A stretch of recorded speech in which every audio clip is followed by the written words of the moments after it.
આપણા મિની વ્લોગમાં તમારું સ્વાગત છે. અને આપણે આઈ નીલકંઠ મહાદેવ દર્શન કરીને હવે ઘેર તૈયાર થઈને હવે નેચે જઈએ આપણે ચા પીવા. ચા બા પી લીધી ને આપણે ઘરમાં ચર્ચા ચાલતી હતી તે આજ જવાનું છે અમારા પાટડી મારા ગુરુજીના ત્યાં. તો આપણે આવી ગયા સોસાયટીમાં, ગાડી હતી રેડી બરાબર. પછી બધા તૈયાર થઈને આ બે ગયા ગાડીમાં ચલાવવાનો વારો મારો આવ્યો અને હવે અમે નીકળીએ છીએ બરાબર. તો અમે બે આવી ગયા મોટા પણ બે. તો હવે ગેસ પુરાઈ લીધું છે આપણે. અને હારું વચ્ચે આવી ગયો અને કરમ એવા કાંટા કે ફાટકે બંધ હતી તે સારું. પછી બાજુમાં હું તો બે મેં હવે ચલાવી લો તમે ચાલ દીધી પછી ને. અને આપણે પહોંચી ગયા વર્ણેન્દ્ર ધામ પાટડી. અને પાટડીનો ગેટ આવી ગયો. તો આ કઈ જગ્યા પાટડીની કયું સર્કલ ફટાફટ કહી દેજો. અને આપણે પહોંચી ગયા ઉદાસી આશ્રમ પાટડી ગુરુજીના ત્યાં. અને હવે આપણે અંદર એન્ટ્રી મારી દીધી. અને અહીંયા તો ગાડીએ અને પહેલાં જ દર્શન કર્યા આપણે ગુરુજીની સમાધિના. અને ત્યાં પહોંચીને તો મારા એટલા નસીબ ને કે સાક્ષાત ગુરુજીના લાઈવ નજીકથી દર્શન થઈ ગયા.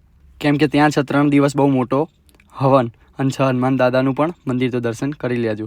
અને એ રહ્યા મારા ગુરુજીની સમાધિના. અને અહીંયા મહાદેવ પણ સાક્ષાત બેઠા જ છે. તો અઘોરાય નમઃ.